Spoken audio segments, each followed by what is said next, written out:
Canada announces $2.75 billion investment in zero-emissions buses and charging infrastructure.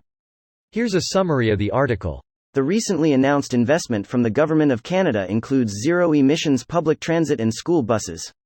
The Government of Canada expects the investment to promote jobs and economic recovery in a net zero emissions future.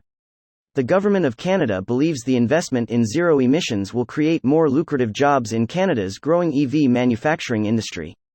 Funding programs from Infrastructure Canada have already enabled the purchase of over 300 new zero-emissions buses. The Government of Canada has approved $13.6 billion toward more than 1,300 public transit projects across Canada since 2015. Better public transit, cleaner air, quieter streets, and a planet safe for our kids, that's the goal of our investment in zero-emission buses across Canada. Canada is investing big money into cleaner infrastructure and zero emissions. This post received a score of 7,000, with an upvote ratio of 97%. Here are the top comments in response to this article. Good for Canada. EVs are good for the lungs of city people. Knowing us, they'll spend it on engorged bloated contracts with delays and under-deliver. Bombardier, here are the 25 buses you ordered. With no wheels. What? Well, you didn't specify wheels in your order. Here's the wheels for an extra 200 million. What? The wheels don't have tires? You didn't ask for tires. Here's tires for the wheels for your buses for an extra 50 million. Bombardier trademark. Micro train actions. Diesel pollution always seemed gross to me. EVs should really improve the air quality of cities. I remember back 30 years ago having smog days in Toronto.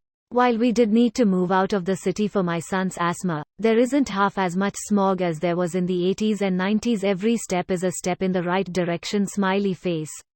Minus our provincial government. Ford is an idiot who only looks good because of Trump as a comparison. I knew I wasn't crazy about remembering smog warnings when I was younger. And having to stay inside because of them. Alberta, we're gonna charge those batteries with coal and oil sands. In Ontario, 96% of our electricity is generated from non-emitting sources. We're charging those batteries with nuclear and hydro.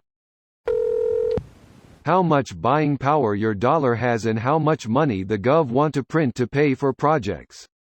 Is not $2.75 billion of the giant pile of loonies and toonies the Fed keeps under Parliament. It's $2.75 billion created put of thin air to pay for the project, and now the Canadian dollar is worth $2.75 billion less. $2.75 billion today will save $5 billion in the next few years in terms of fuel savings, maintenance and other accumulation costs, plus the economic impact of CO2 producing vehicles is near immeasurable. I want to plaster this all over America. People have been brainwashed into thinking we need to pay off the national debt. One of the most popular responses when you ask Republican constituents why is it so important to get people back to work is, so we don't have to use an expensive stim package because national debt. It's because if debts get too large by the time interest rates rise, a government's budget becomes heavily weighted to covering interest on loans. It's a long-term risk that needs to be managed, not a crisis right now though. That's about 2,291 bus, never mind the supporting infrastructure, it's barely a dip in the pond of what needs to be invested. I love how the post above yours at the time was how this was going to bankrupt Canada even more, and then your post below saying it's nowhere near enough. This video was automatically created by Reddit to speech. The article and comments in this video were selected from Reddit according to their upvotes, and any paraphrasing was performed by smmry.com, without any human intervention.